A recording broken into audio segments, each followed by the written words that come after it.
right, yo, everybody. This is another episode of the Mind Body Marathon podcast. And on our show today, we have none other than Matt Woods, who was on about a month ago, 5 weeks ago or so. And today we're going to kind of use this time to sort of dedicate towards specifically marathon training and just some of the nitty gritty details associated with, how to devise your plan and how to strategize for, running fast and just kind of getting either to Boston or the trials or whatever your goal is. But basically, we're going to kind of pick his brain on what I feel like is one of his specialties, which would be marathon training here.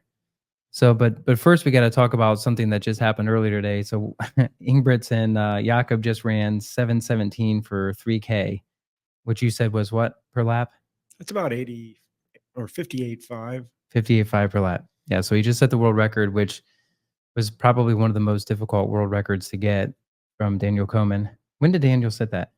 I think it was around maybe 96. Yeah. Man, that record lasted since 96? Yeah, it was 96, 97.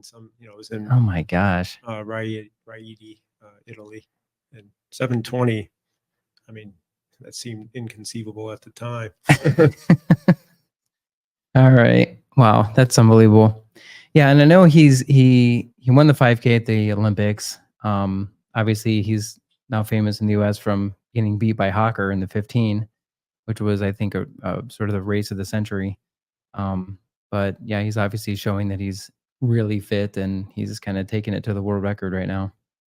Yeah, I mean, if you look at the 1500 at the Olympics, he was a sitting duck. Yeah. He tried to lead from the gun, and those guys just sat on him and were able to capitalize on that. But did he just think that he could run? That the Americans wouldn't be able to run 326, 327, and he just thought, I'm just going to take it out and just it's going to be me and Kerr, and that's basically it. Yeah, I think he probably underestimated Hawker and yeah, didn't really have a lot of data points on him, so to speak. Yeah, and probably centered his whole strategy around just out strengthening Kerr. Yeah. Cool. All right. So let's delve into the marathon here. So, obviously it's a hard event, and it's one that, it's a very sobering event because I remember one of the things you always kind of alluded to is that, you have to ask yourself two questions in the marathon. Can you cover the distance, and can you cover the distance at the pace you desire? Yeah. So, walk people through kind of your beginning strategy for helping them through either their first marathon or kind of a big PR marathon. Well, I think you have to respect the distance for sure. I don't think it's a thing that you should take lightly. I mean, it's 26.2 miles. It's twice as long as a half marathon. So you have to kind of fear and respect the distance. And I think that any runner who has anything more than just finishing as a expectation or goal has to be willing to put in the requisite time. I don't, a lot of recreational runners like to rush into the marathon. Mm-hmm. They have a very glamorized view of the marathon, and they want to do it in the first year of running. And I think if you want to have any degree of success, it's best to go through the steps. You work through the 5,000, 10,000, dabble in the half marathon, have that cross country foundation, Mm-hmm. And just, you're slowly building volume and durability over time. Yeah. And for an elite runner, somebody, looking to maximize their performance, I got to think that 100 miles a week is kind of the bare minimum. Yeah. What about for females? Same ballpark, really. It's the same distance. I know that's one thing I always appreciated with Dina Castor is that, when you read her book, and then, we've had some experiences with her, and being with her coaches and stuff. And she just literally trained like the guys. She just went to Alamosa and just did nothing different than them. And I kind of feel like there's still, when I talk to patients and I talk to a lot of patients who are coaches, there's still this view that women shouldn't carry that distance, and it's intriguing to me because I felt like we were sort of past that. Yeah, I mean, I think, back in the era when, women were limited in the distances they were allowed to compete in, then, maybe volume was not as critical. Yeah, But, if you're running a marathon, it doesn't matter if you're male or female, it's 26.2 miles. yeah, And, whether you're running, 210 or 230, it's still a lot of time on your feet, and the requisite long runs, the volume of the specific work, the recovery days, it's all going to be fairly comparable. yeah. Yeah, one of the things I see a lot of people do, and kind of going back to your foundation standpoint, is I see people kind of just consistently and perennially running marathons, like, Yeah. a couple a year, and they kind of just keep doing it. And I always kind of heard, I don't know where I heard this, but maybe even you said it, but I felt like at some point I heard that, I think actually Viho sort of said this, you have about 7 PR marathons in your system, like 7, like go to the well, absolutely PR marathons. And I don't know if that's like if that's kind of a ballpark for people to sort of wrap their mind around, but um, it's sort of a sacred event in the sense that you sort of do put all your eggs in one basket, and it can wrap up 6 months of training and not go your way. Yeah. Well, I think, a lot of runners, and you see this with the very elite even, all they do is marathon, and they get to the point where they don't even do tune-up races anymore. Somebody like Kip Kogai, he hasn't run a tune-up race before any of his recent marathons at all. Hmm. And maybe it's the economics of the situation, or the quality of their training group is so high that they're basically getting those tests along the way, in their buildups. But yeah, I mean, I think that you need to revisit the short distances occasionally. I think you need to get back to a 10K season or a cross country season. And it seems like a lot of the marathoners, going back to the 80s, they would do it all. They'd run the World Cross in March, then, in preparation for a spring marathon. Hmm. And, they were running a track season, they're running, Wow. somebody like Salazar, in 82, with his, battle with Beardsley in the sun. He ran the World Cross in March and was second. Then he ran a 10,000, 27:29 Mhm. in April, 10 days before Boston. And then he went out and ran 2:08:52, Yeah. So, I think that, I don't know what the exact number of lifetime quality marathons somebody has in them, but getting, oscillating back and forth between shorter distances and not being, so hell bent on just running marathons. I feel like nobody does cross. Like, it's so interesting to me, and there's we're in a running boom right now, and so I hear a lot of people, um, a lot of patients talking about like their strategies for the races and things like that, and there's just no appeal to running cross, and it's so weird to me because I feel like that's probably one of the best foundations because the marathon is such an interesting event because you're required to sort of oscillate between all these different muscle groups because you are on your feet for so long, and you need a larger pool of neuronal activity of the muscles. And what better way to do that than just hammering out a cross race? Yeah, I mean, there's really no justifiable reason, for the abandonment of cross country, so to speak. I mean, there was a time when, I mean, a guy that I really respect, Rob D. Costella from Yeah. Australia. I mean, he'd run the World Cross every year. Then he'd go run, Rotterdam or Boston, and Steve Monaghetti was the same way. Hmm. Um, and it was just part of their Most people don't foundation. most people don't know that you can just run cross as an adult. There's like the club championships and there's the USATF champs. And then shockingly, there's like local open races all the Yeah. time. Well, cross country demands a level of specificity that most people aren't willing to to humble themselves Yeah. to. You got to be willing to get on those surfaces. And if you're running on trails routinely, then in theory it's not a big jump Yeah. to get on the grass. But you know, the elite runners, World Cross is going to be in Tallahassee in 2026, I think. Wow. And it would be interesting to see if the Americans, Hmm. come out and support it, and show up Yeah. to race it.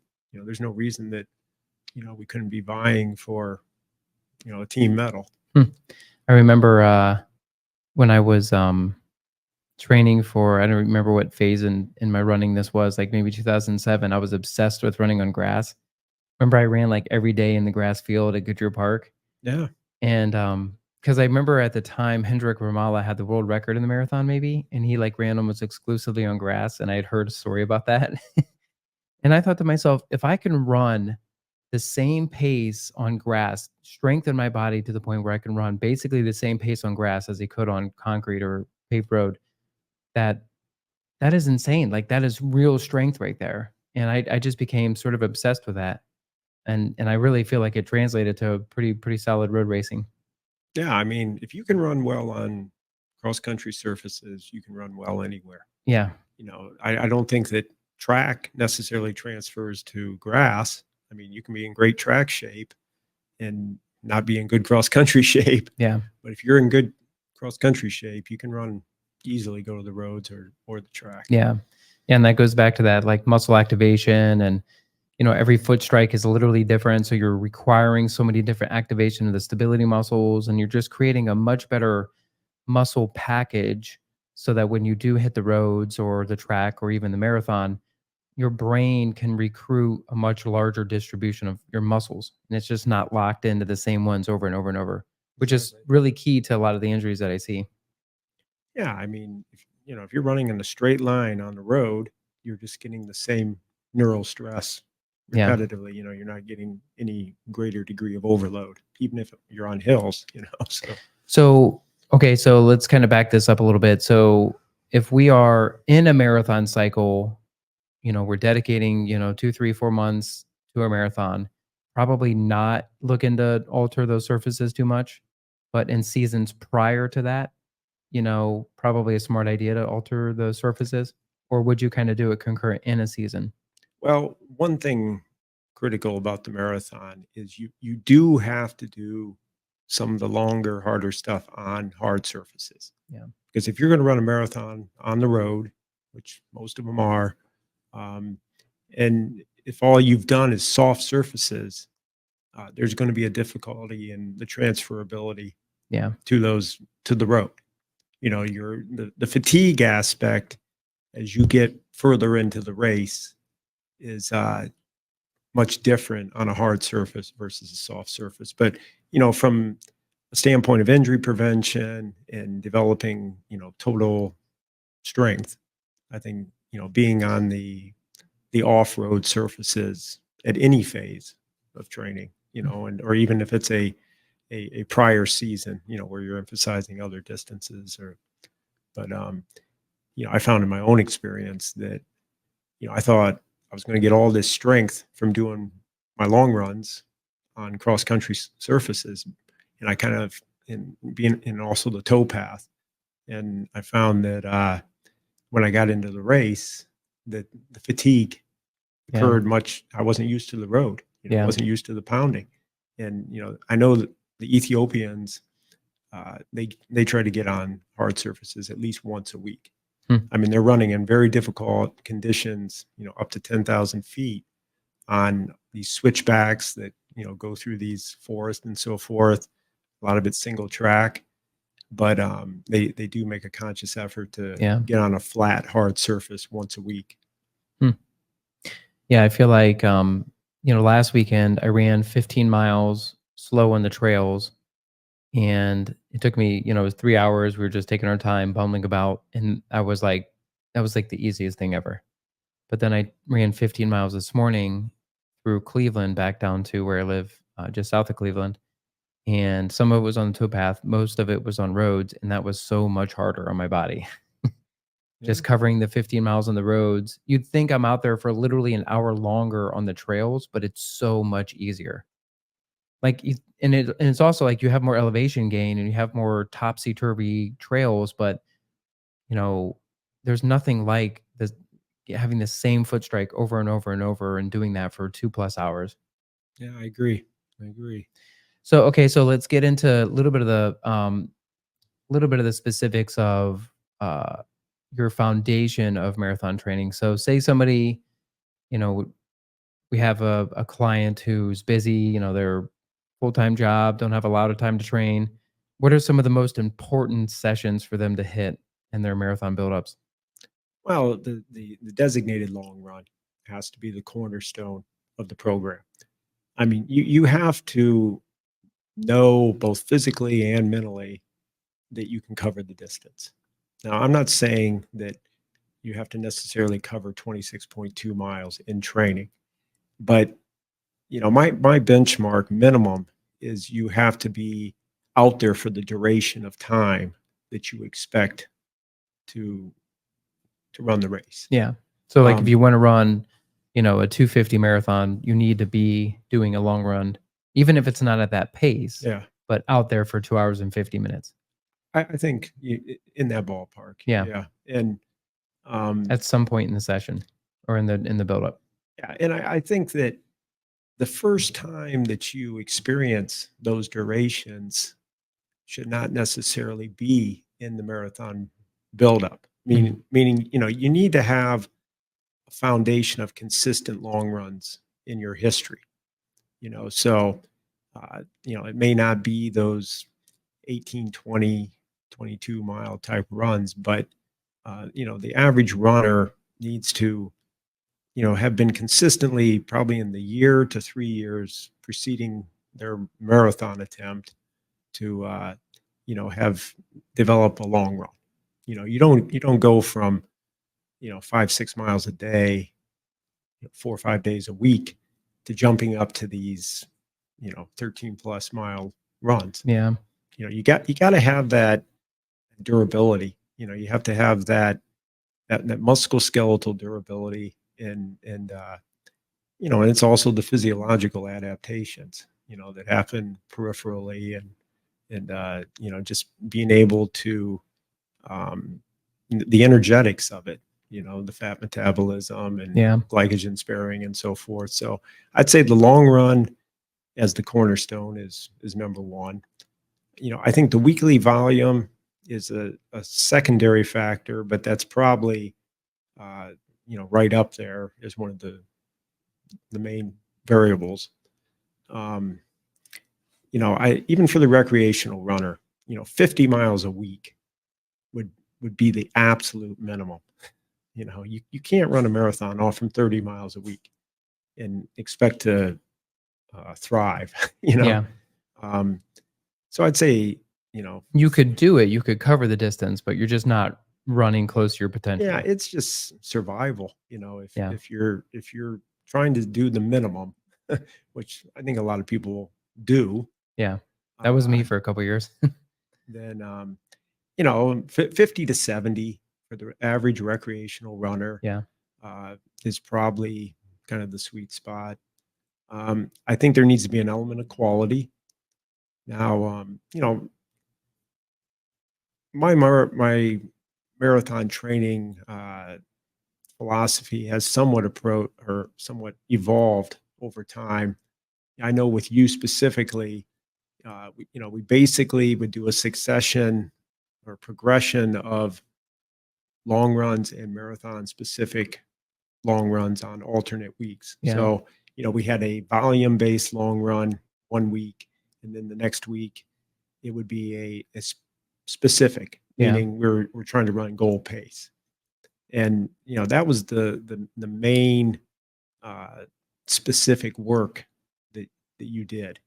And then on alternate weeks, we'd have a 10K pace session midweek, and then we'd have the next week we would have a a threshold session, Yeah. more like an anaerobic threshold session. So we were, maintaining that under distance capacity. And that has the added benefit of making the marathon pace feel simple.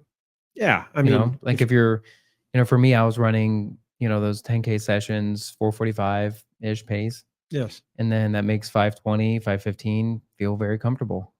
yeah, and you have to retain that ability. I Yeah. mean, if you think that all you're going to do is run marathon pace and slower, then you're not going to have that reserve, that neuromuscular reserve and that power and strength that you would if you're doing these faster sessions. Yeah. So the long runs that we would break up that were marathon specific, I remember them being kind of, so we would do the super distance runs. So we got up to those. We went for two of the marathons. We went, well, for the trials marathon, I think I went up to 30 actually. Yeah, So I went 20, 22, 24, 26, 28, 30, I think is what I did. yeah, And then that 30 sat what, 3 weeks out for the trials? Of the yeah, trials? yeah. Yeah. The last real long run, about 3 weeks out. Yeah. And then the alternate weeks where I would do the marathon paced work, we kind of did a combination of like in and outs. I remember there was some of those where we'd run a little faster than pace, a little slower than pace kind of thing. Then we would do the 10-mile pre-fatigue runs. Yeah, we do like a secondary long run Yeah. midweek that would either precede the quality session for the week Yeah. or be after it. I've done it both ways where I, like maybe a midweek, 13 to 15, either preceding a 10K pace session or following it. Yeah.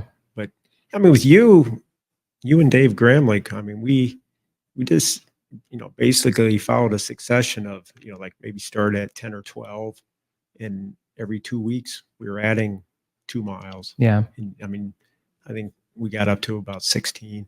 Yeah. And that was like, so what you mean is for we started at 8, 10-ish miles of straight marathon pace. Yeah. So we would warm up, 4 or 5 miles. Then we'd run 8, 10, 12, 16 miles at marathon pace and a couple miles cool down.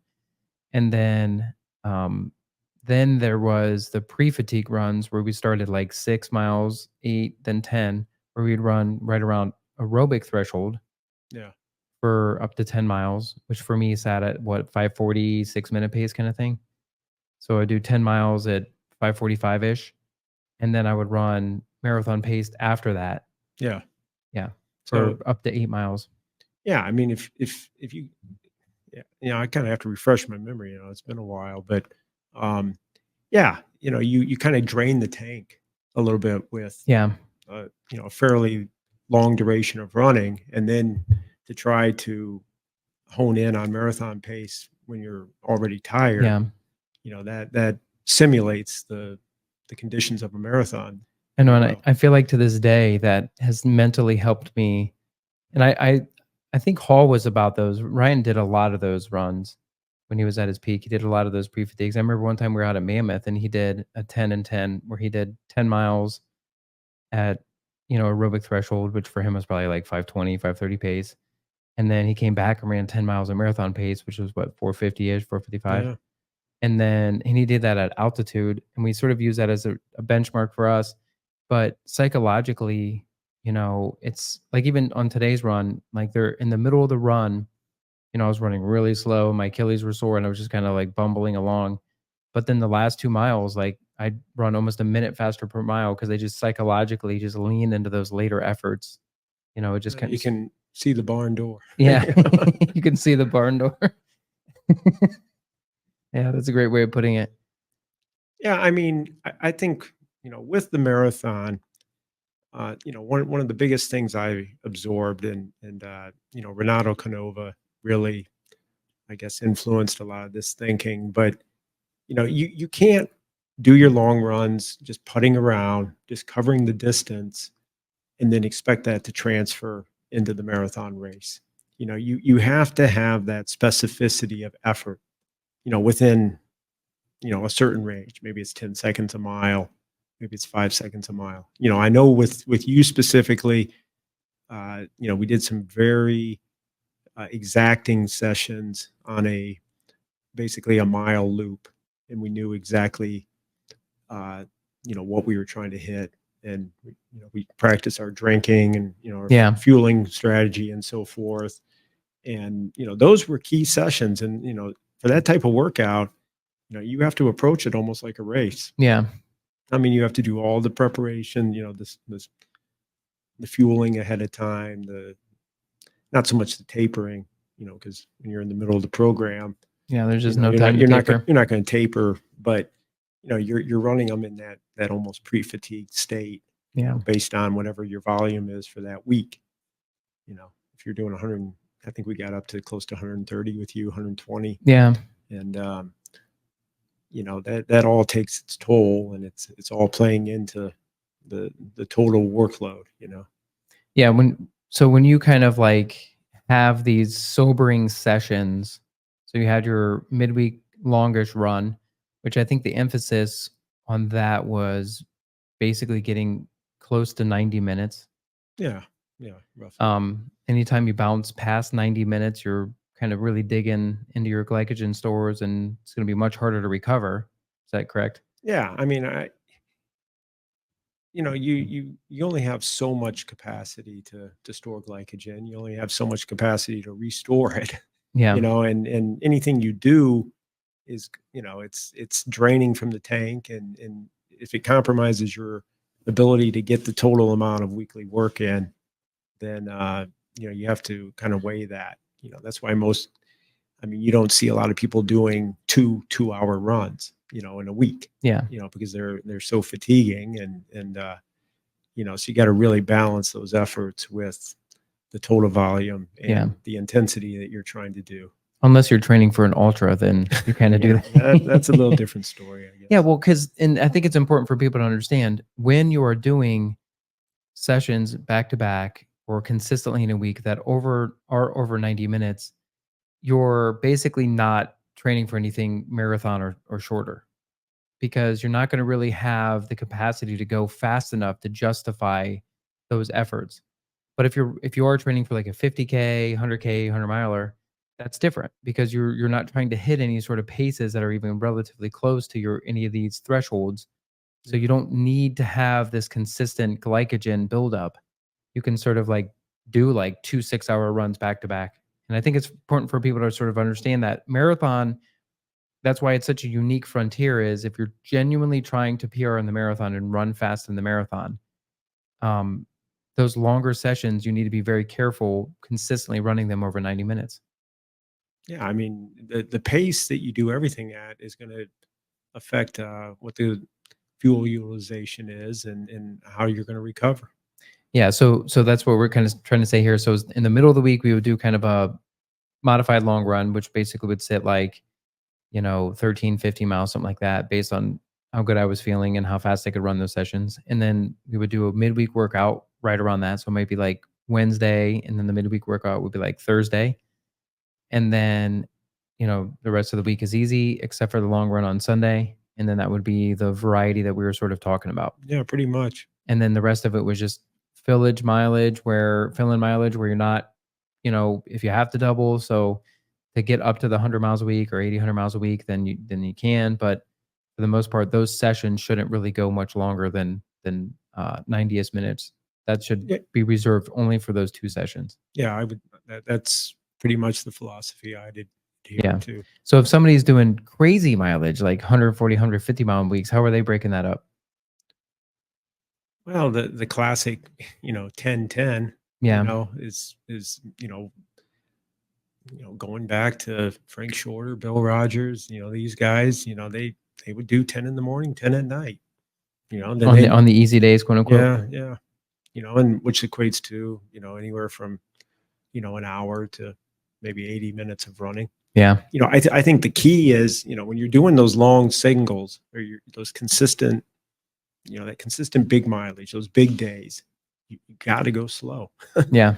There's, a lot of people go off the rails when they try to push the basic mileage. Yeah. And the longer I've been involved in running, I just have really subscribed to the idea of keeping things very aerobic, Yeah. super O2. So there is, yeah, there's a lot of different tangents there, and I think that's one of the things that I realized very early on working with you is that your sessions were so demanding and there was so much emphasis to hit the paces that you realized your easy runs you just had to putt around. You couldn't hammer on those. You couldn't go to the well. You just definitely just have to cover the distance. And I always say, you have to have your valleys to have your peaks. And so those easy days, they're let them be valleys, let them be slow, so that way you can go to the well on those workout days. Now, there's the benefit of fat utilization on those days. Um, and so, can you walk people through the importance of that relative to like burning through carbohydrates and glycogen and what all that sort of means in the marathon? Well, when it comes to fuel utilization, intensity dictates what fuel is going to be used predominantly. So the faster you go, the more carbohydrate you're going to be burning. And the marathon is all about you know optimizing glycogen sparing while maximizing fat utilization. So you're trying to raise that aerobic threshold, which is the maximum speed of which fat is the dominant source. But fat burns in the flame of carbohydrate. So Yeah. having Or carbohydrate, in oxygen. yeah, Yeah, fat burns in the flame of oxygen. Is that what you meant to say? no, fat burns in the flame of Oh, carbohydrate okay. So allude to that. because uh, aerobic glycolysis, where carbohydrate is being broken down, that becomes the impetus for beta oxidation. Yeah. So if you're glycogen depleted, if you don't have any carbohydrate, that negatively impacts fat metabolism. Ah, So it's kind of like the carbohydrate is the kindling. It keeps the fire stoked. man, I And have looked at that wrong for decades now. I yeah, always sort of thought it was just a matter of like early in the race, you wanted to just create such an environment where fat was the primary fuel and you were staving off your carbohydrates. it's a It's a simultaneous simultaneous thing, but simultaneous it's a matter utilization. of ratios. Yes, Okay. yes, and it's also a ratio of that ADP to ATP ratio dictates what the fuel utilization is going to be. So if the ATP level is high, then you're able to rely, more heavily on fat. So basically, no matter what in a marathon, you're sort of streaming out carbohydrates, and that as the race goes on and you challenge yourself more, that might become a higher percentage, but early on it should be a very low percentage. And Yeah, that's the kindling for the beta oxidation, which is fat burning. yes, yeah. They you want to spare that glycogen as much as possible. So if you overshoot it, when somebody goes out too hard in a marathon and they use up their carbohydrate stores, both muscularly and liver glycogen, then that's where you're inevitably going to hit the wall. Yeah. By parceling out the carbohydrate relative to the level of fat utilization, then you're able to more likely cover the whole distance strongly. Yeah. But if it's also a function of training, you got to train specifically for it. Well, what does that mean? Well, if you don't do the marathon specific sessions, meaning you cannot run 5:20 pace in the race if all you've done is run 7-minute pace on your long runs, and maybe you've done mile repeats at 5-minute pace, with the intention of that being 10K pace. But you got to bridge those gaps.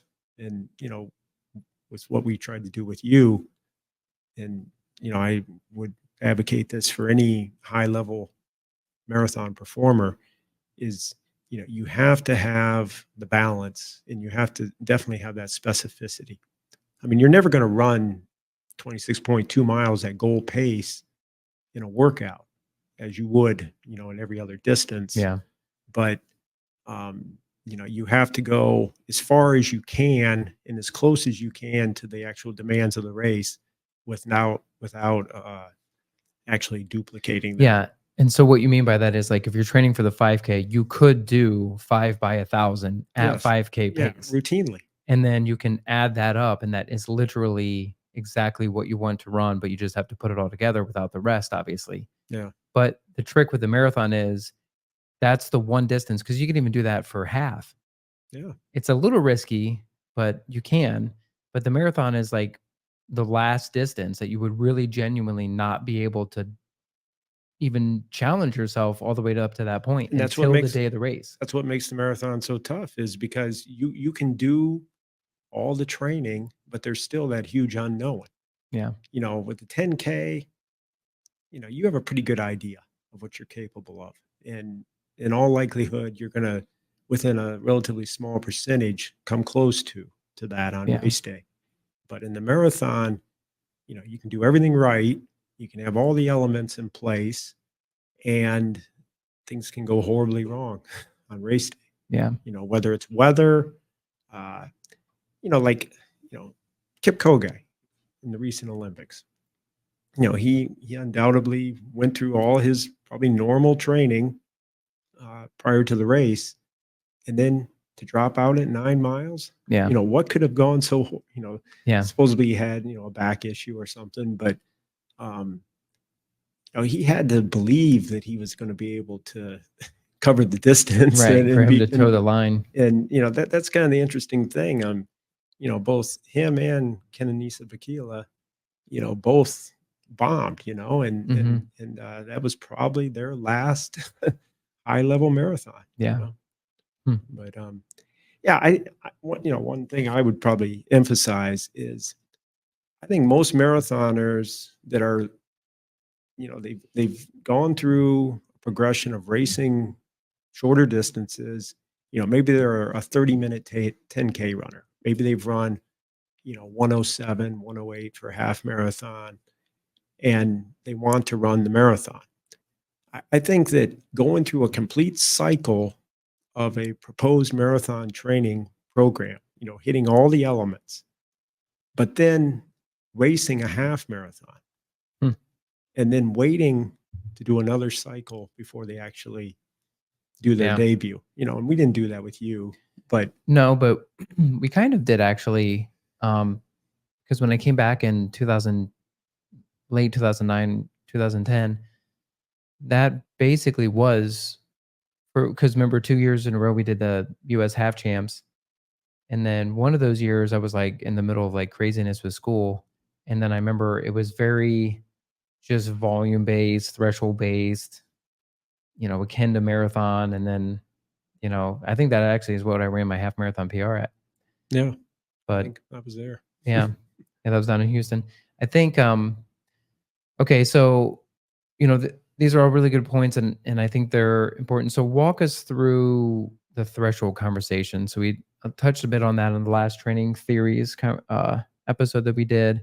And for anybody listening or watching, if you know somebody that's training for a marathon, that's trying to hit a BQ, trying to get a trial standard, trying to run fast in the marathon, or even just trying to debut and just understand these ideas, make sure you send this episode to them and just reach out to them and use this as sort of a template to help them understand the training theories going into the marathon and some of the key concepts here. But the bread and butter outside of the long run and the volume of the week, the next most important variable, which would be the third, would be the tempo session. Yeah, and that's I guess you consider it an under distance session. You're maintaining that under distance capacity. So So under distance being it's slower than marathon pace. faster. Oh yeah, I mean yeah, Fa- faster than marathon pace. Yeah. Yeah, so you want to have that reserve of power, by doing faster than marathon pace. Hmm. So uh, by retaining that half marathon capability, um, that's going to be anywhere from 10 to 20 seconds per mile faster than your marathon pace. And it's marathon pace is kind of the average of aerobic and anaerobic thresholds.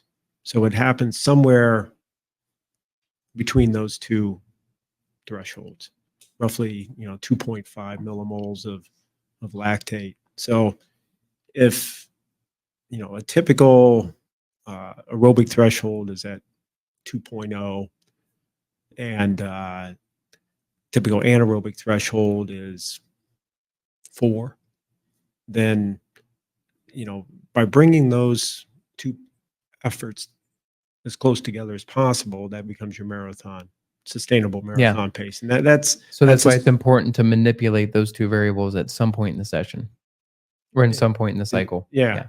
You're So these are like if you're running and then you like prick your finger and then you get a little drop and then you have somebody there that can measure the lactate. That's what he's talking about with the 2 millimoles and then the 2.5 for the marathon. So the 2 for the aerobic, 2.5 for the marathon, and then 4 for the lactate threshold. If you have an athlete, and I'll use a female example, say it's her goal to break 240 in the marathon, just over 6-minute pace, 6:10s, somewhere in that ballpark. And we put her on the treadmill and we did 5 1-mile segments or 5 5-minute segments where we were getting, progressively faster, starting maybe at 6:30, then we went to 6:20, 6:10, 6, 5:50. If those lactate numbers starting out are, 2, 2.1, 2.3, then we have a pretty good idea that, that's going to probably be sustainable as long as we develop the musculoskeletal durability to go the distance and have enough fuel in the tank. But, as we go to 6 and 5:50 and the numbers jump up to, 3.5 and 4.2, then we know, okay, that's going to be too fast. There's no way that's sustainable. We're going to use carbohydrate at too high of a rate and, just drain the tank. So, there you're probably talking closer to half marathon. Sustainability. And in a way, this can be frustrating because, you want to think, classic kind of American mindset. You want to think, oh, just got to be tough and you just got to push through it. But these are enzymatic activity, hardwired things that you just can't push past unless you specifically develop them. And so that's why it's important to kind of get these numbers and understand so that you're not just shooting in the dark and assuming if you're just tough that day and you just get after it and you're gritty that it'll just happen. That's not the case. Yeah, I mean, you can't fake physiology. I mean, you can't fool physiology. I mean, there's realities there. You got your inherent, I guess, talent, which has a big impact on what is possible. But then you look at the actual training factors, and the marathon is definitely a volume-based event. So if you don't have the volume, you don't have the long runs, you don't have the durability, even if your engine is big enough, your VO2 max is high enough, you have the requisite VO2 max for a given performance. If you don't have those other more specific factors, then you're not going to be able to sustain it in a race. And I think that too many runners, they think, well, I was good at the 5 and 10K, so all I have to do is up my mileage and I'm automatically going to run a decent marathon. And usually it doesn't work out exactly that way. And I feel like if you looked at my 5 and 10 times relative to my marathon, they were pretty slow in comparison. And I feel like I ran better in the half in the marathon. That may just be a more natural distance for me, but I really feel like it was because we play by the rules so much more. And I do know so many people that, like, I'll hear so many collegiate athletes that graduate and they're like, oh, they debut in the marathon. And I'm like, that's actually not as fast as I thought they would go. Like I'm almost never impressed with I mean, it's pretty rare that I'll hear of like previous, patients or um, local collegiate runners, and then they finally debut, and it's like they're running so much slower than I thought they would. And I feel like it's just because of that exact mindset. I feel like they just kind of are like, yeah, I kind of just up the mileage and get a couple long runs in, and then they forget about this fuel variability. They forget about um, some of these key components, and they're probably honestly overrunning a lot of their sessions. Yeah. Yeah. I mean, if you're too glycolytically dominant because you overrun everything, your recovery days, what you think is goal pace is faster than what is physiologically appropriate, then yeah, you're going to crash and burn. Yeah. And I think a lot of people, you get a lot of guys who have run, 30 flat or better, and they think, oh yeah, I'm going to run under 220. And they find out that the marathon's a whole nother world, and they run 228 or 227 or 235 or whatever. Yeah. And, there's probably that specificity aspect to the training that wasn't there, Yeah. I think that, you have to be willing to be patient with the process, and a lot of people, I think, they think, well, marathon training is just so much more relaxed, and I don't have to routinely go on the track, I don't have to feel that discomfort that I did with those VO2 max type sessions or even lactate producing sessions, and they think, well, I just run a ton of miles and it will automatically happen, but it usually doesn't occur. Okay, so if somebody doesn't have access to a lactate meter and they haven't actually run a marathon, so they don't know what they're actually capable of, because the best indicator of performance is performance, right? If you actually, there's a ton of calculators online, and if you enter in your 5K PR, your 10K PR, and then you kind of pops out what you should be able to run in the marathon. Do you find those to be somewhat accurate? I think that Is like that Daniel's VDOT tables okay? are highly useful. So yeah, so like anybody listening, so say you actually haven't run a marathon, or you want to like really go after one that's much faster than you have, then you can take some of your previous efforts, which that's important for you to challenge yourself in the under distances, the 5 to 10 half, and then you can enter those into the VDOT calculators online, and that'll kind of pop out what you're capable of in the marathon, but then you can kind of work backwards. So like he said, your tempo pace will kind of sit 10 to 20 seconds slower than your goal marathon pace, right? Yes. And you probably should at the beginning err on the side of 20 seconds slower. Um, Yeah, I would err. or I mean 20 second or 10 seconds slower. That's what Well, I mean. I think you're better off, going on a little more conservative Yeah.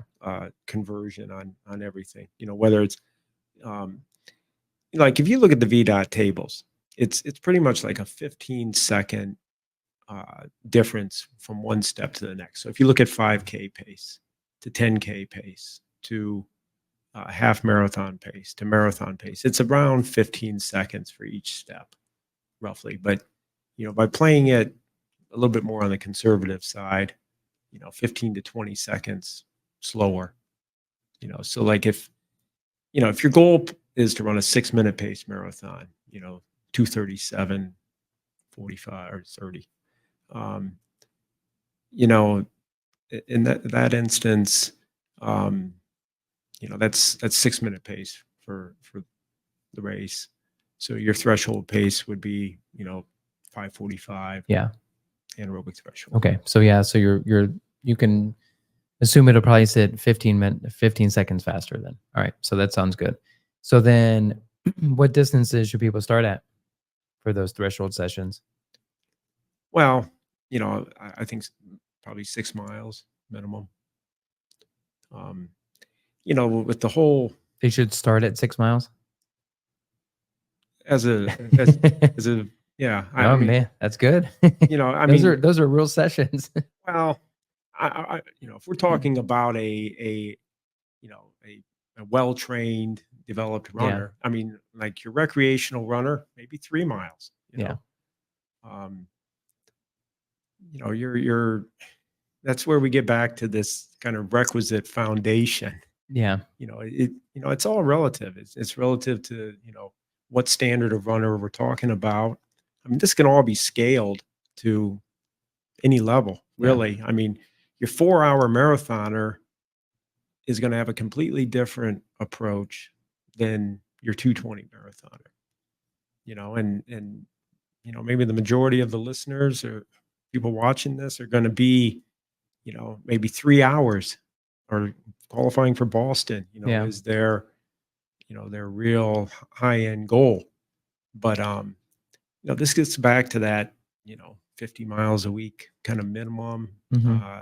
more like 70. But, we don't want to discourage people from trying these things, but, experience tells us that, Yeah. if you want to have a good experience and, you want to get to the finish line in one piece, then, you got to have a certain amount of foundation underneath you, and, if you've been running half marathons, 10Ks, 5Ks, then, yeah, you're going to probably be familiar with or accustomed to running 6 miles worth of Yeah. threshold work. But, yeah, it all has to be scaled, the high level performer, they're going to do 10, 12 miles worth of work. Yeah. Some of these, like, I saw where, the woman from, Holland who won the Oh marathon. yeah. Savannah-san. Yeah, she ran 20 by 800 in 2:15. At some point in her buildup, Really? that's faster than her 10K pace. I mean, that's faster than her 5K pace.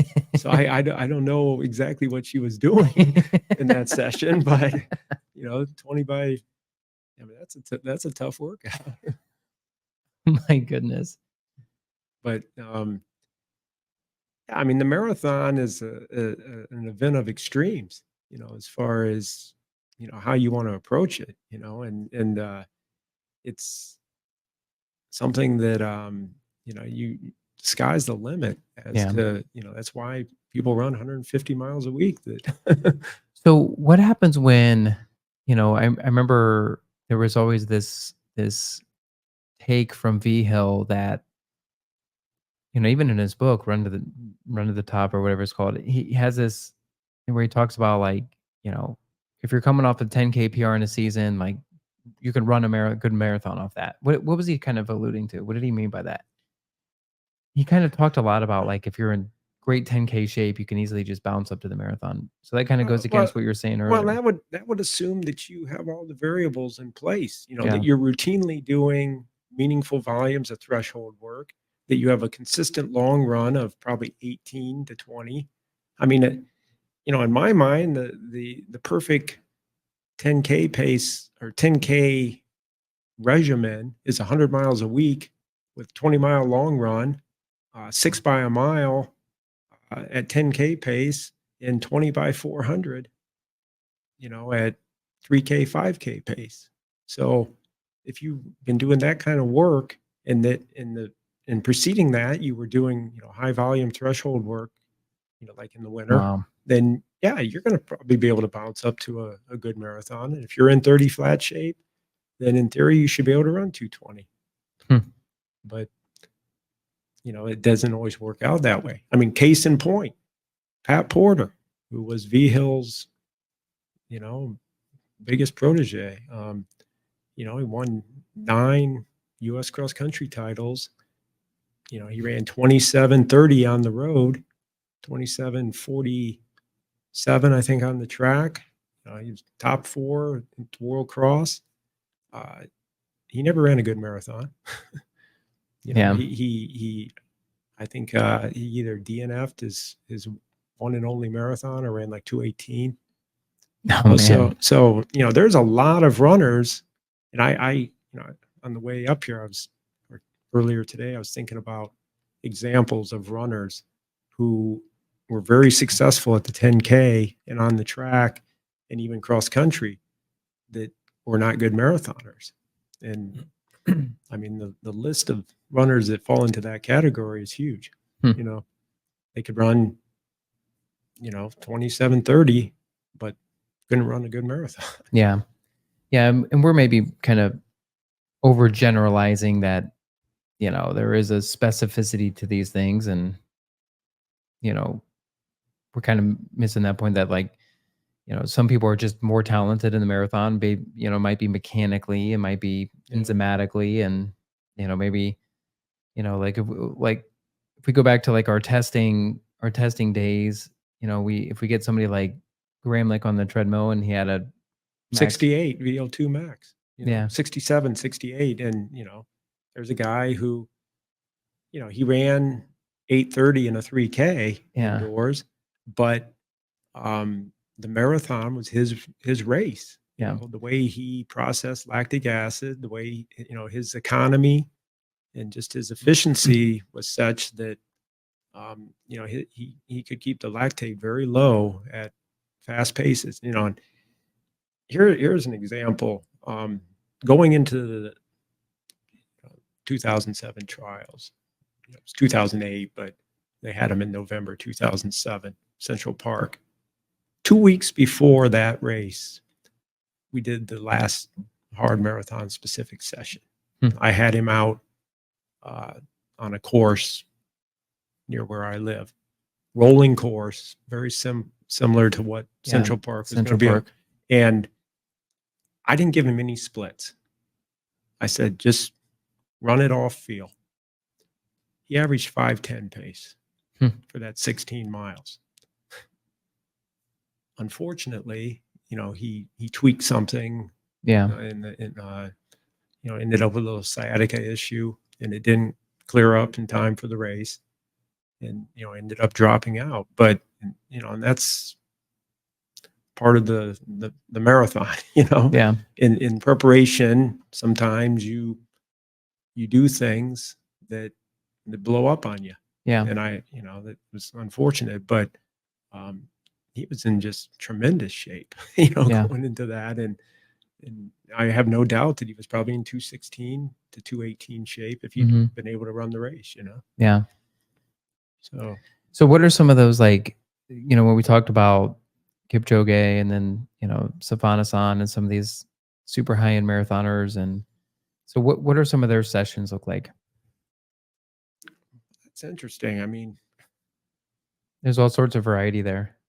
they do some very high volume sessions on a dirt track in Kenya.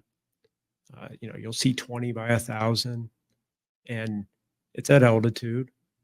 And I think the kind of the cornerstones of their programs are the progression long run. They do some very high quality 40K, 38K type long runs that at least at altitude they're approaching that marathon type effort. But I think that they're always honing in on the required pace, and at the highest level for men, it's 4:35 or 4:40 a mile. And they're repeatedly doing high volume interval sessions at those paces, and they're doing the bracketing too, though. They're doing the stuff that's faster, so they might have a 20 by 400 session at closer to 5K type effort. So I don't think they're ever getting too far away from the speed component. It's not just 200 kilometers a week and long runs. It's you'll see if you go on YouTube, or NN has a that's their management company. They show videos of them training, and they'll be running single file. There'll be 20 of them, going in single file on a dirt track, and they're running 68-second pace, 67-second pace, and but the Ethiopians, they do a lot of very high quality interval stuff too on dirt tracks, and and they're going super high on the altitude also. I mean, there's an excellent book. I have the book. It came out probably 4 years ago on the Ethiopian training approach. And there was a British guy who spent a couple of years there and did everything with them. And, there was different narratives in the book. And these guys would get up at 4 in the morning in the pitch dark and run to this forest that is, full of hyenas and they would start a hill workout at 4 in the morning. And, it's, I don't know if their national team does this kind of stuff, Yeah. but that was part of their psychology. It was running on these very difficult trails, Wow. switchbacks. They're on like a side of a mountain, and it's just nothing but switchbacks going through the forest uphill, and they do a 2-hour run, and they're still running 7-minute pace, Yeah. 7:30 pace on some very hard terrain. And I think with the marathon, it's kind of like training to be a boxer in a lot of ways. That mentality that they have while they're specifically training for an event, whether it's the Olympics or Boston or New York or whatever. They just kind of go into a different, where they isolate themselves and really go to the extremes Yeah. on a lot of things. And we talked about, I think last time I was here, about what's it going to take for Americans to Yeah. succeed at that level. And Yeah. I doubt there's too many Americans that want to get up at 4 in the morning and run in the dark and Yeah. Just do extreme stuff. So let's kind of pivot quite a bit, and let's cover a little bit of the Morris Bakken and double threshold kind of conversation. Okay. Yeah. I mean, obviously, Ingebrigtsen is having unparalleled success. You Yeah. run 7:17 for 3K, but preceding the Ingebrigtsens, there was a guy named Marius Bakken who is a Norwegian, and he actually was an exchange student at York Elmhurst back in the 90s, which is one of the most storied American high school cross-country programs. A guy named Joe Newton was the coach, and That is so random that he ran for York. He was there for like at least 1 year, Huh. and he actually went to the University of Indiana for, I think, a year. And they trained him typical American approach, very interval intensive, and VO2 max emphasis, more lactate tolerance emphasis. And he didn't really flourish. I think he maybe ran 342, somewhere in that ballpark. Yeah.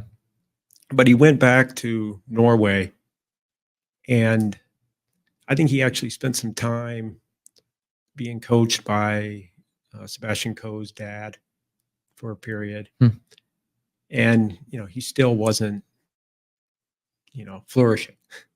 So he had a guy named Frank Everston, who was a PhD student, a guy trying to get his PhD. He was a physiologist. And this Frank Everston. Where was he from? From Norway. He spent a bunch of time in Kenya and did a ton of testing, and he was, kind of doing a research study on the Kenyans. And this was in the 90s? This was in the 90s. And, he came up with a lot of observations, and through his testing, that the Kenyans had a very innate sense of what the optimal lactate level was, and that they would gravitate towards that almost instinctively. So whether it's 3.6, 3.8, they seem millimoles. they seem to automatically kind of find that. Hmm. So, this Everston kind of formulated an approach and was coaching Marius Bakken, and they started doing these high volume threshold sessions. And, the typical tempo run, like here in the US, is a continuous, 4 to 6 to 8 mile run. Yeah. And, it may or may not be at a true anaerobic threshold. Whether you define anaerobic threshold as, below the threshold, right on, or even slightly above. Hmm. So, probably your typical American distance runner, collegiate runner, high school runner, trying to do a so-called anaerobic threshold tempo session is probably running above threshold in all Yeah. likelihood. But, this Everston and Marius Bakken, were able to demonstrate that they got the largest gains by actually going slightly below the threshold, Hmm. whether it be 3.6, 3.8 millimoles. And they would do more of an interval approach. Some of that may have been dictated by wanting to frequently do the testing, Yeah. because they were testing on every interval pretty much. I mean, Morris Bakken, he said he had like 10,000 lactate tests, some huge number, and which is expensive. It's expensive to run those tests. Yeah. I mean, It's a lot of finger bricks. test strips are not cheap, and he got down. Long story short, he ran 13:06, Hmm. which at the time was pretty darn good for a white European distance runner. Yeah. And he was in the upper echelon of Europeans at the time. And his whole philosophy, he had a website, mariusbakken.com, back in the this would have been early 2000s probably. Yeah. And he would give little glimpses into what he was doing. He never gave much specificity or detail, but he'd say, okay, I ran, we're in South Africa and I did 30K worth of threshold work. And I mean, that's 18 miles worth of threshold work. And it was just all intervals at these relatively low intensities. And for him, it was maybe in the 440s. Yeah. But it was on dirt roads at altitude. And oh my goodness. So he runs 13:06. Well, when the Ingebrigtsens, when Henrik, the oldest brother, who was the first to really have meaningful success, he medaled at the European Championships, and he was close to medaling at the World Championships in the 1500. Their dad adopted a lot of Marius Bakken's approach. But unfortunately, as Henrik and Philip and then eventually Jakob started having all the success, the father didn't really give Marius Bakken credit. Yeah. And you can go on Marius Bakken's, I think he still has a website, and he explains in depth and detail exactly how his threshold approach works, the justification behind it, and full explanation of how it was developed, and but I was fortunate enough to kind of be experiencing how he gave glimpses into it in the early days, before those guys ever arose. And the double threshold was just a means of cramming more work into a week. The sessions were high volume, but instead of necessarily doing more days of it, they would double up. Yeah. And that way getting a very high percentage of the total weekly volume at that intensity. I know. I remember in college, Hazen used to always talk about how the average East African was running, a crazy percent of their week at race pace or faster, like, 50, 60, 70% of the week. And it was so hard for us to believe because we were way on the opposite end. We might, if we're running 100 miles a week, we'd be lucky to carry 20 miles of that Yeah. as an actual high volume workout. Most of it was just kind of putzing around, like we were saying earlier. And so this double threshold concept was it how they were doing it, probably, Yeah. how these East Africans were doing it. Now what does that look like in practice? Well, So what might like an average week look like? I think that, from my understanding, Jakob is, his long runs are only about 12 miles, 20K, maybe on a Sunday. And then he'll double up with the double threshold, like on Tuesdays and Thursdays. And then he comes back on Saturday with a hill session, which is probably more of a VO2 max type session. So he's running hill repeats, 200-meter hill repeats, something like that, at more like VO2 max type intensity. So he is getting some of that higher end stimulus, but it's that Tuesday, Thursday, twice a day threshold session is the real meat and potatoes of the program. Yeah. And then even that max VO2 session, he's running uphill, which is making it so that, he's recruiting a larger muscle mass, and the demands are just different. You're going to get a higher spike in heart rate based on the, increased mass of muscle recruitment. Now, so on those Tuesday, Thursday double threshold sessions, what are those? So some of the sessions might be 400s, some of it might be continuous. What do they look like? Well, basically, it's not all one speed. It's This is the real genius behind it. There's longer sessions at probably more of an aerobic threshold. Then there's kind of the mid-range sessions where it's above threshold, but it's like thousands. Well, actually, let me backtrack. They do the aerobic threshold long segments, or continuous. Then they'll do like thousands at what would be normally anaerobic threshold. Yeah. And then their above threshold stuff is like 400s. But So they're hitting above, beyond, below, on, and above. Yeah, and they're doing it so like the extended efforts are back to what we were talking about earlier with the aerobic threshold conversation. And then the middle kind of 1,000-mile-ish distance tends to be right on their anaerobic threshold. And then they're doing sessions that are faster than that, but shorter in distance, only 400. But what the trick is they're doing it in such a way so that the lactate just averages out to lactate threshold, right?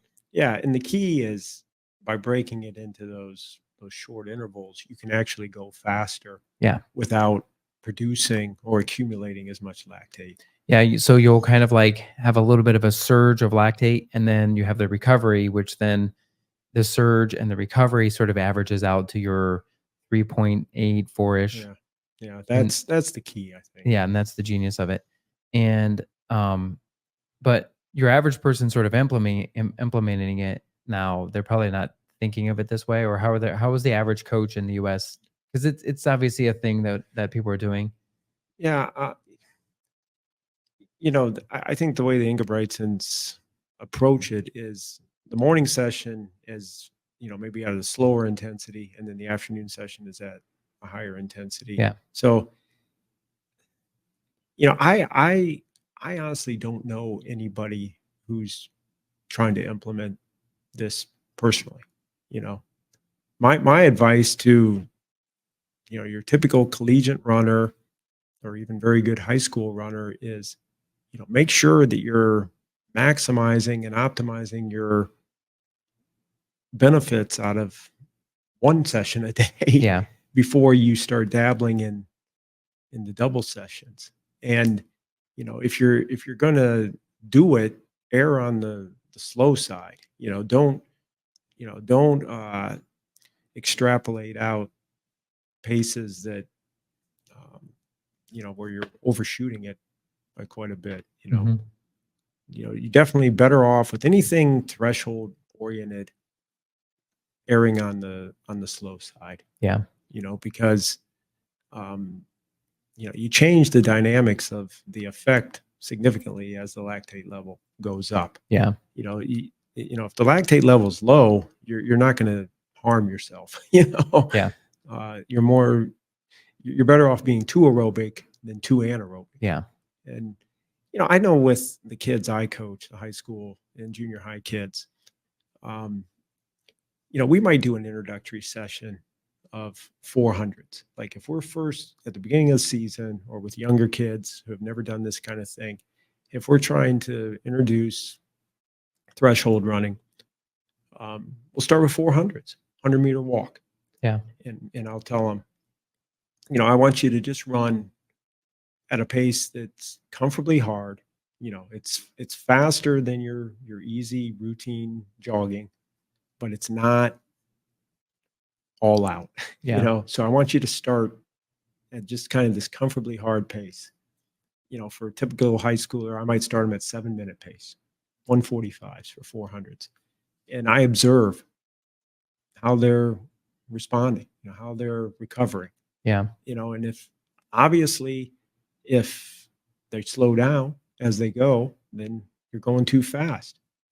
But if they're able to cut down gradually and they're handling it well and they keep the recovery short, then you're probably working in the right range. Yeah. And so much of, if you're not going to actually be doing the testing, then having that observation and watching what's going on and seeing how the athletes are responding, as a coach, that's kind of your role. Yeah. And I found over time that whether we're doing repeat 800s on grass or on the track or mile repeats or whatever, just through observation and encouraging them to start slow and then kind of cut down Yeah. and go through a range of paces that are inevitably going to cover all these different lactate dynamics, Yeah. that you're going to hopefully maximize the training benefit. Yeah. Yeah, that makes sense. So you're kind of like, in a way, starting below lactate threshold, it's sort of builds up in the system, and then you're at some point probably right in the middle, and then Yeah. row right on it, and then maybe a short bit of the session you're a little faster. Does the double threshold have a world, or have a place in the world of marathon training? Yeah, I mean, if that's a means of getting more volume of work at meaningful paces, I think that it's a way of distributing the stress. Would you then do it in such a way that you would take out those 10K-ish sessions, and or would you how would you sort of work that in to maximize the week? Well, in theory, I mean, if you have an advanced runner who has the necessary durability and volume, I mean, you might be able to combine, like, okay, on a Tuesday, you're going to do an anaerobic threshold session in the morning and then come back at night with or the 10K pace session. And that might allow you to, on Thursday, do maybe a marathon pace session in the morning and then come back with a half marathon pace Yeah, session like in paid session, yeah. and Canova, he has these what he calls special blocks that he has some of those big days where he does that. It's kind of a pre-fatigue thing in the morning Hmm. and then comes back with a hard session. So maybe it's a 30K, you'll do 30K progression in the morning and then come back with 10 by 1,000 in the Hmm. in the evening. And the guy who just got fourth in the Olympic marathon, Emil Caress from Great Britain, is coached by Canova, Okay. and they're definitely doing that kind of thing. Yeah, and again, that's kinda going back to the rounding back to the marathon specificity side of it. It's doing extremes. You gotta have some sessions in there that you sort of circle the day at the beginning of the training cycle, and you're like, that's going to be a session. Yeah. But it takes a lot of discipline. You gotta be willing to structure your day and your week. Yeah. You're not staying up late, the night before, or I know when we specifically trained for Chicago with you. I mean, you guys had to really center your your Yeah. your Sunday around those hard workouts, Yeah. and it took a lot of discipline to do that, and for a young guy to or lady to be able to center that much of their life around their running is impressive. Now, one of the things that I embraced uh, during my marathon training was the short uphill sprints and strides, Yeah. and we would kind of tack those on at the end of easy days. And I don't really hear much people talk about this now. It's not really a thing that a lot of coaches are giving their marathon athletes, and I'm not really sure why, because it's such an easy thing to add in. But kind of walk me through the basis of that and the theory behind that. Well, I mean, it's a means of developing strength and power. I mean, it's max recruitment in a short period of time. Those are intended to be alactate, so they're short in duration. 10 Like sec. 10 seconds, Yeah, but they're max 10 seconds. max Yeah. max efforts, and it's a very running specific strength development Yeah. modality. Yeah, so at the end of the some of the easy days, what, just 2 times a week kinda thing, 2, 3 Yeah, times a week? yeah, You just finish your easy run and have it be close by a super steep hill and, you know, what, 6-ish reps kind of a yeah. thing? 6 to 8, something like 6 to that. 8 reps of, 10 seconds all out, just like kid in a playground, arms flailing, just like as fast as you can possibly go up a super steep hill. And then you get a solid, 2 minutes recovery, and then because it's pure alactate, you're not trying to hurt the legs, you're not trying, it's not a workout per se, it's kind of like a max lift, if you will. Yeah, It's sort of in that vein. it's the most recruitment in the shortest period of time. And that's what strength is. Yeah. And there's transferability when it comes to uh, fiber recruitment. If Yeah. you have that stimulus in your background. Yeah. And I always felt like, coming out of those sessions, I felt way more twitchier. I felt just like when you're, bebopping around town at an easy pace, you just felt like you're sitting on a V8 engine just ready to go, because you you really genuinely felt the max at multiple times in a week of like running as hard as you can possibly run. And which is like pretty rare for actually people. Like people can run 100 miles a week and never actually run all out That's ever. right. And And that's a and wild thing to think about. that's where a lot of people go wrong is, the first thing to go when people transition from shorter distances to the marathon is speed.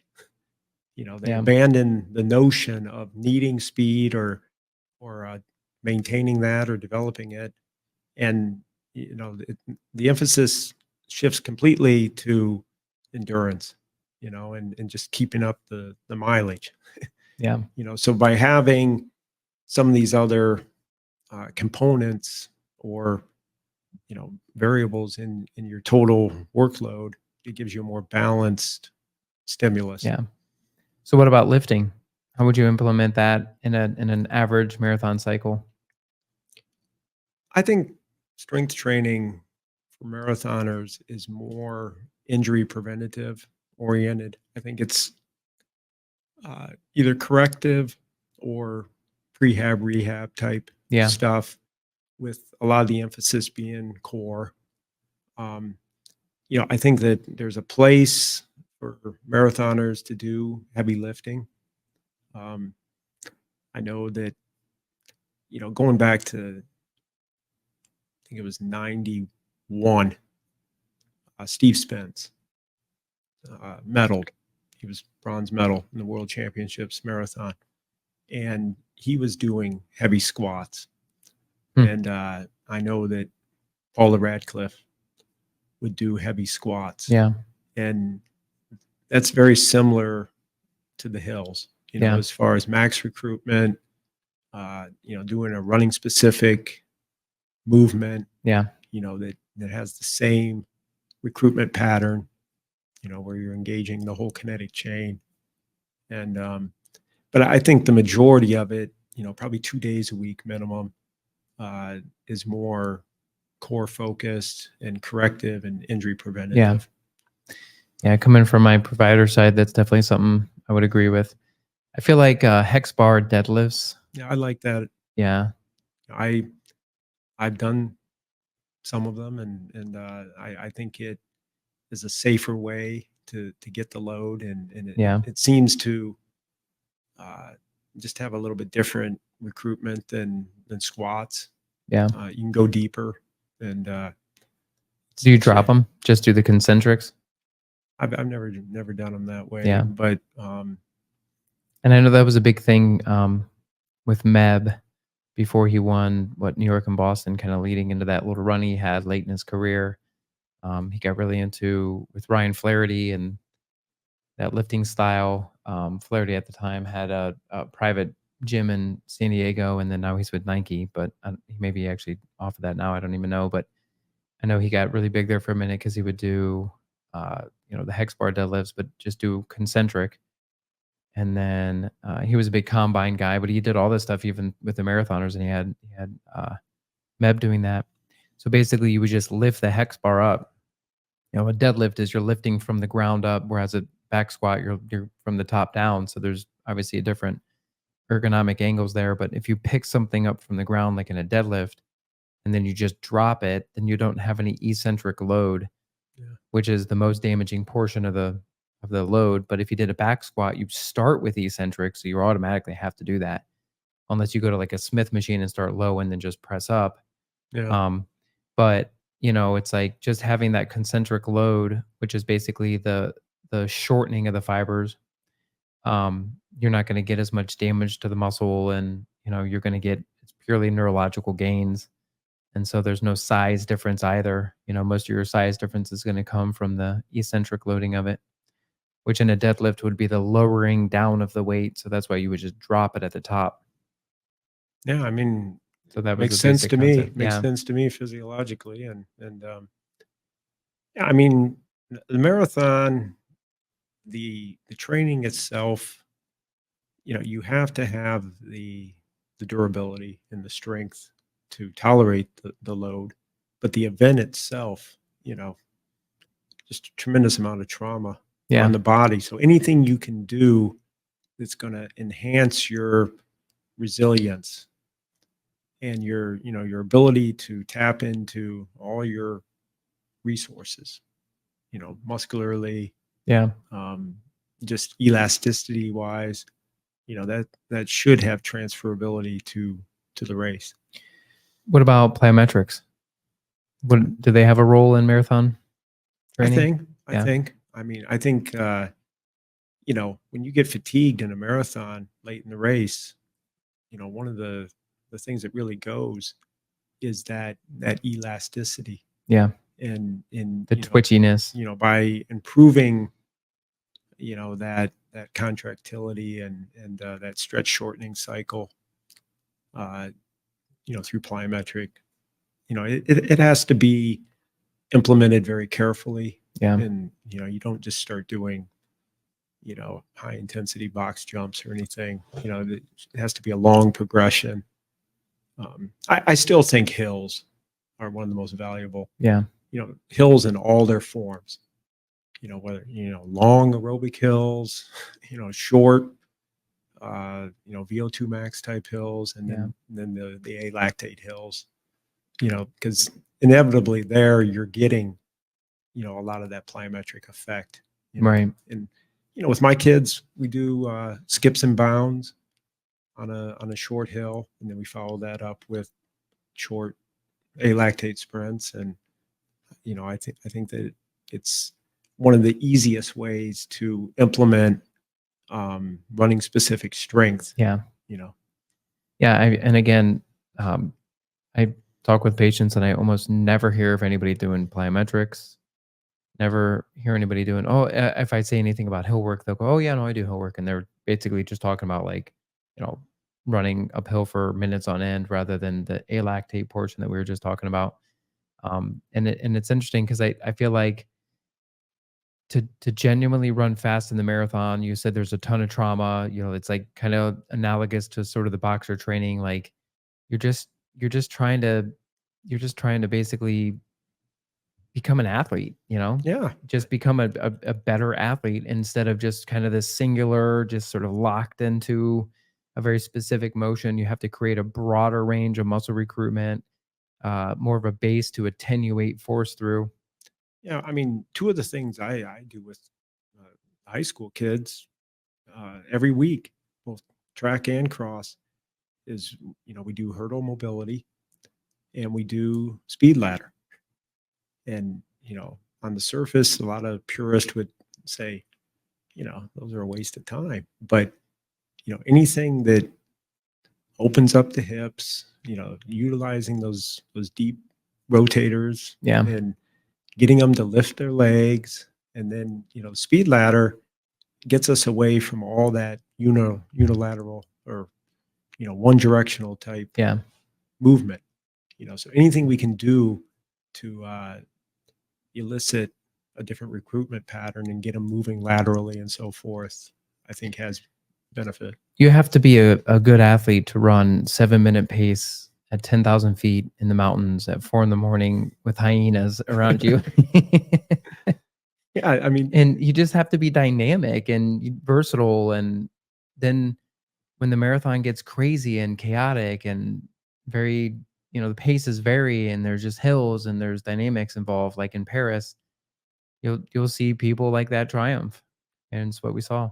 well, I mean, the Ethiopians, if you watch them warm up videos of their warm up routines, they have these extensive warm up routines that they do that nobody else in the world does. Yeah. I mean, the Kenyans do it to some extent, but they do them in rhythm and they do them in a group. Yeah. And there'll be tons of athletes doing these very extensive routines, and I have to think that that it's not only imparting fitness because they're doing it for such a long period of Yeah. time, but it's also developing an athleticism that transcends the demands of running. Yeah, one time, so I had a couple Kenyan teammates in college, and they would do these very interesting dance kind of warm up things where they would they would snap their fingers, and then they would kick their legs like almost like the Rockettes, Yeah. and they would like smack under their legs, and it was such an interesting thing to watch. And it's just there's a rhythm to running, there's a rhythm to it all, and there's an internal connection to coordination and creativity. I think it's all of that, and it's fun and it's dynamic. And Hazen once told me that when he was at the World Champs in 2005, he watched the Ethiopian team with Bekele and Gebrselassie, those guys, on one of the practice days, and he said they did 10,000 meters worth of plyometrics, where they would do a plyometrics on the straightaway, and then they would jog the turn. Plyos on the straightaway, jog the turn. And they would do that for 25 laps on one of the days between the races. That's There you crazy go. I strength. mean, running is a series of repetitive stretch shortening cycles, and there's a finite amount of overload that you get just through normal running. So anything you can do to increase that the amplitude Yeah. of that stretch shortening cycle is probably going to have some carryover benefit. Yeah. And yeah, we're not even scratching the surface. We're stuck in these finite paradigms of what constitutes distance training. Yeah. And the creativity that you might see, and like Canova talks a lot about, don't be confined to conventional Yeah. wisdom. Do things that maybe on the surface are not part of the dogma. I know it's and also in training, a lot of I don't know if it was Canova. I think it was Canova actually. I saw him present in 2011 at when Scott Simmons was down at Queen Yeah. still, and he talked about how they had a hill next to one of their tracks, and then in between repeats, they would go over to the hill and they would just do these 8 lactates. So they would run like 400-meter repeats, and then in the minute of rest in between or whatever, they would just go over to the track and run 1 or 2 like all out hills, come back and then do the repeat again. And so they would kind of create these unique demands in the body where they were resting, but also they were getting this real heavy neurological load, but their cardiovascular system was actually still taking a breath, if you will. Yeah, I mean, that's, just tapping into different energy systems Yeah. and alternating energy systems. And yeah, Canova, he's somebody who's not well known, outside the, maybe the international coaching fraternity. Yeah. But, he was somebody who did research on all this stuff, and the Eastern Europeans did a lot of research on these different approaches to things Yeah. that we're kind of stuck in the I don't know, just kind of a very limited realm of variables that we work with, and I think you got to kind of reclaim some of that overall athleticism. So, one of the things I like to tell my patients is get a mini trampoline and jump on a trampoline. And I think that's just a simple, easy thing to do. And, especially if you have like foot and ankle issues, you should be able to, jump. You should jump 5 minutes a day and just kind of isolate that foot and ankle and just kind of get that explosiveness back to those tendons in that area. And it's so funny to me how people think I'm crazy when I say that. And it's like, it's like if you can jump for solidly 5 minutes on the trampoline and like genuinely like push off, that's kind of bringing the athlete back to it. Yeah. So, and then, I kind of was wondering too a little bit about, so kind of bringing it full circle, let's kind of talk about in the marathon buildup, what, what, what role is there with racing, like with kind of bringing in different shorter distances and how that looks? Yeah, I mean, I think you don't want to over race. That's for sure.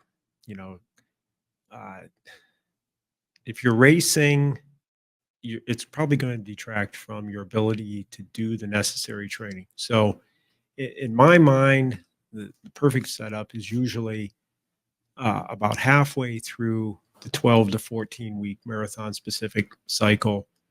Uh, you might run a race to kind of get a feel for where you're at, a half marathon.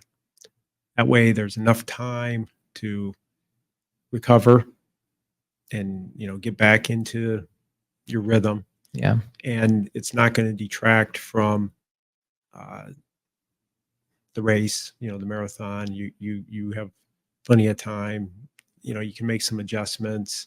Um, Possibly 3 weeks out, could do something, maybe a 10K. Yeah. But Yeah. We kind of talked about 3 weeks out, having that potentially even be your last super long run as well. yeah, But you can even potentially do both yeah. that week.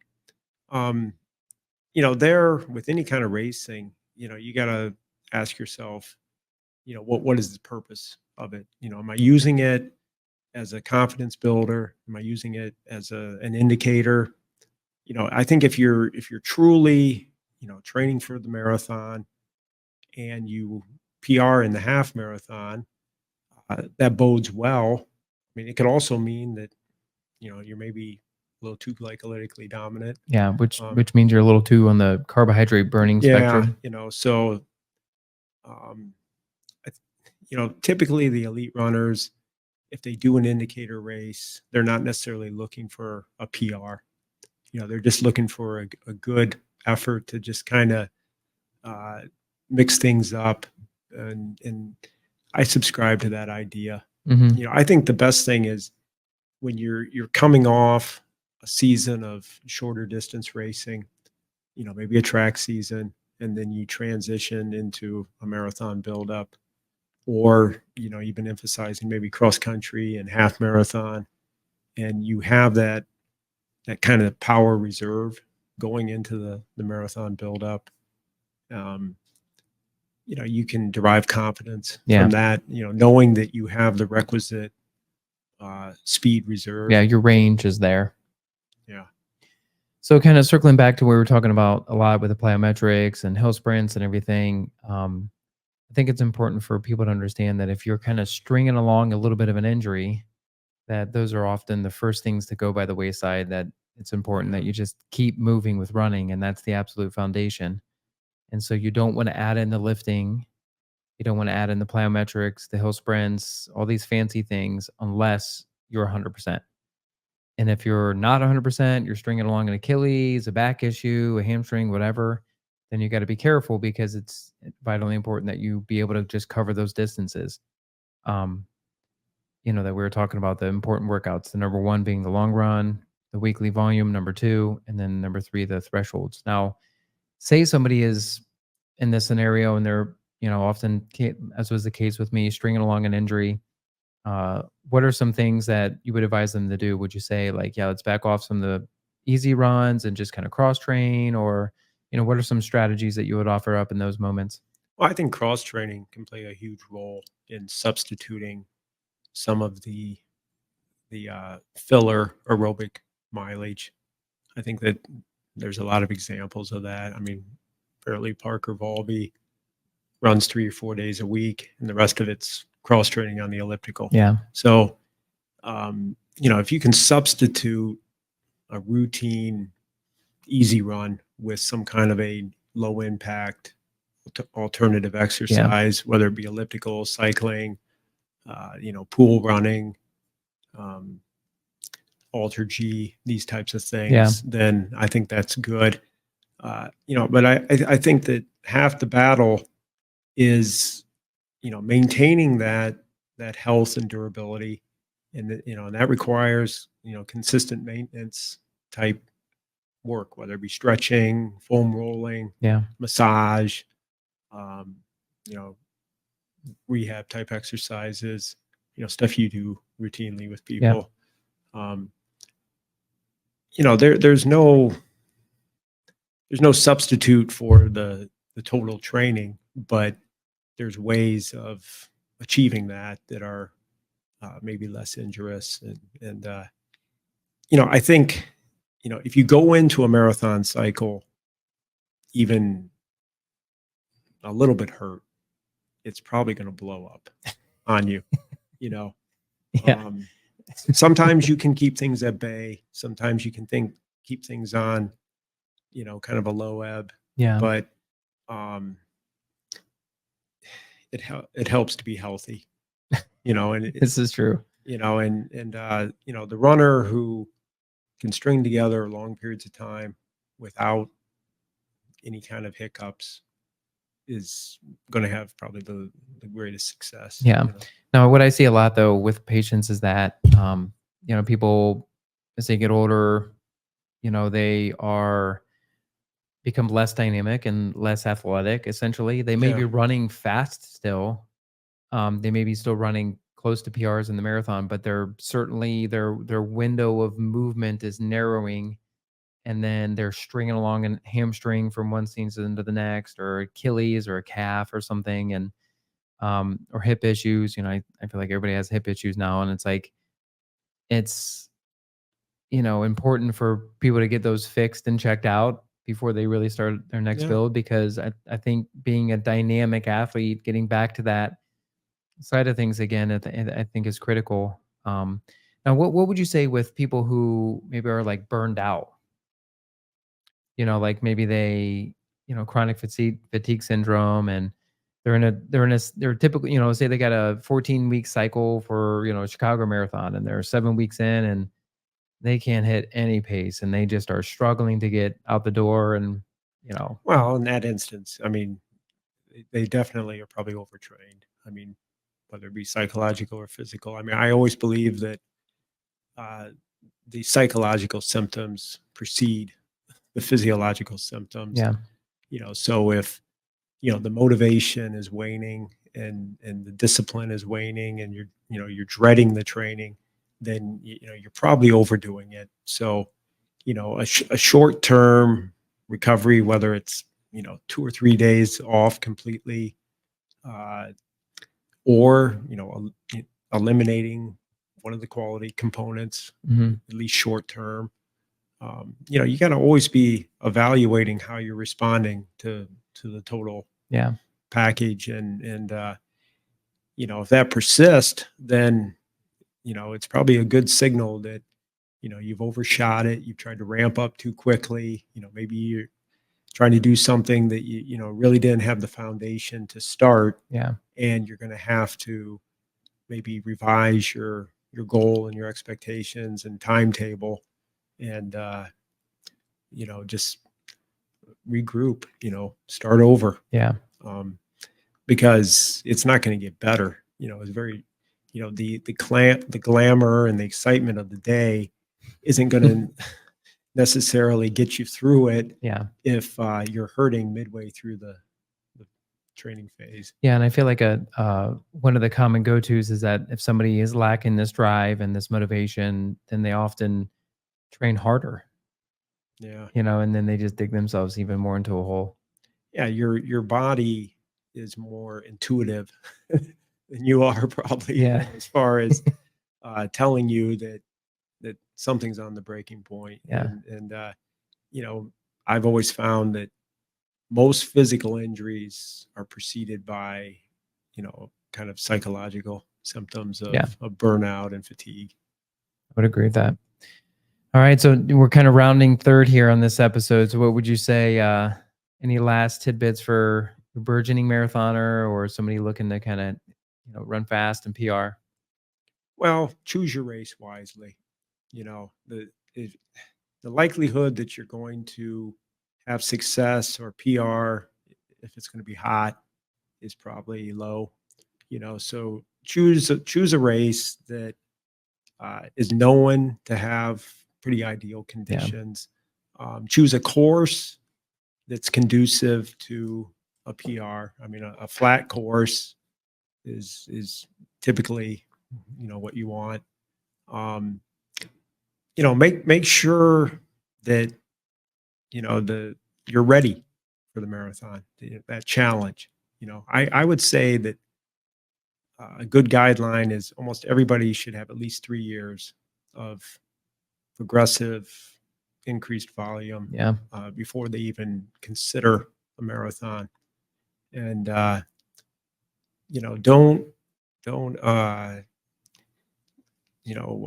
have unrealistic expectations. Most even high level runners, good collegiate runners, don't put any real pressure or specific expectations on the first one, Yeah. the debut. I mean, there's something to be said about having that immediate success and really hitting a home run on the first time out. But um, I think most people would do well is to kind of undertrain for the first one, and just kind of see, learn from Yeah. that.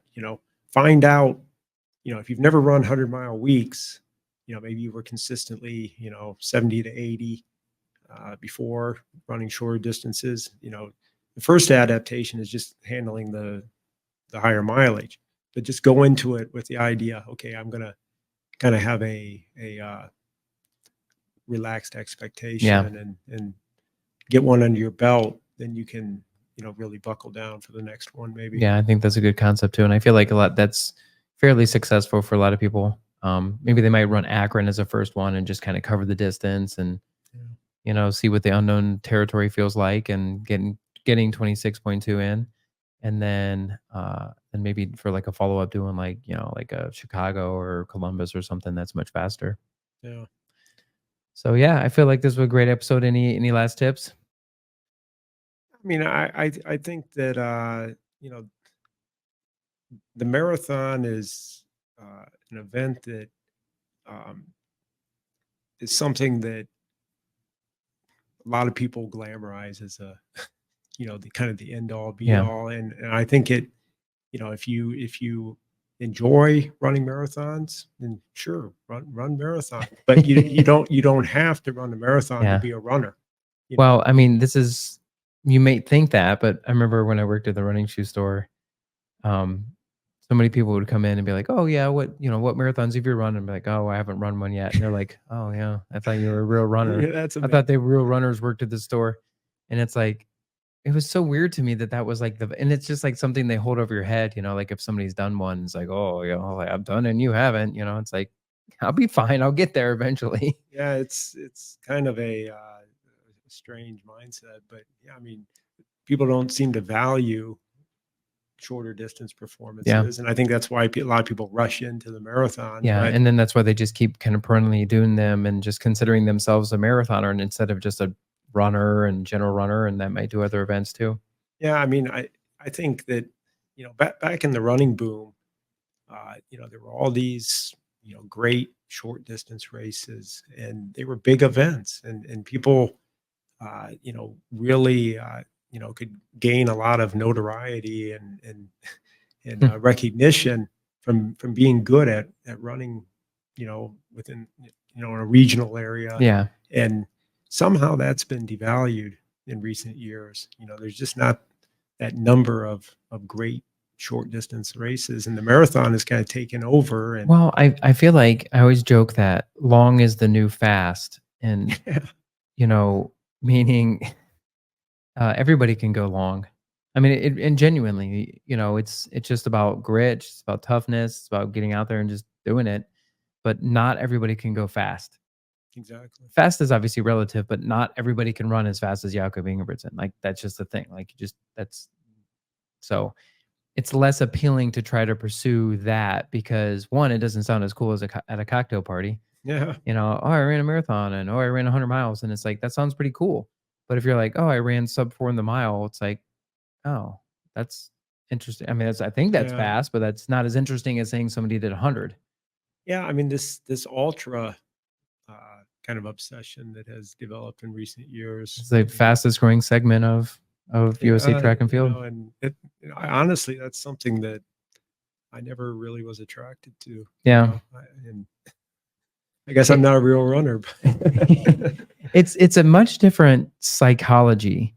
Um, like even today, like I am specifically training for rim to rim to rim, which is 50-ish miles, south rim to north rim to south rim of the Grand Canyon, 22,000 feet elevation gain.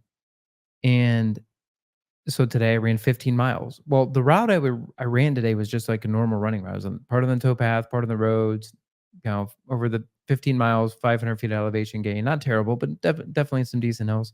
So I would usually just hammer that like a normal run, like a long run. And at some point in that run, I would normally hit, huge swaths of the run would be at marathon pace. But today I just ran it super slow. I had a little water bottle with me and I had my phone with me. And I that just was a ran hot day. and I just ran like 9-minute pace and it was so much easier. Like phenomenally easier than if I had run like, 6:37-minute pace and that I know I'm capable of doing it in, but it just like I purposely just was like watching the birds and just running slow and just it was just it's a much different experience. Um, and I Well, can see why in this day of anxiety and stress and just things are just there's just a lot more internal stress that we get on a day-to-day basis now. I can see the appeal of it because it forces you to just slow down. You quit looking at your watch. You don't really care. You're just covering the distance. You can be out there all day. It doesn't matter. And it's freeing in a way. one of the paradoxes of running is that you can run quite slow and still get benefit out of it. Yeah. I mean, we're so hardwired to, uh, trying to push all the time that, we're oblivious to the fact that you can run quite slow. And, Yeah. I see it all the time in my athletes. I mean, I got kids who, are just trudge along extremely slow, but somehow it translates into racing much faster. And Yeah. I didn't understand exactly how it worked Yeah. uh, before, but uh, it just seems that those peripheral adaptations are occurring at very slow paces. Yeah. Yeah, you definitely get and I like the way you put that peripheral adaptations because that's definitely what's happening. You're getting that capillarization, Yeah. you're getting increased bone density, you're building up your tendons, there's all these your body's super smart. You cover those distances, it sort of whittles down the unnecessary tissue and makes you very slim and very contained and you get all those mechanical benefits too.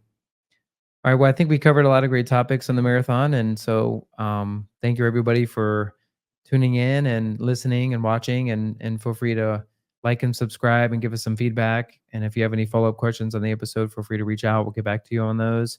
And stay tuned for some future episodes with Woods. We'll talk about some more training stuff in the future, and we'll kind of go from there. All right. All right. Thanks for a coming lot. on.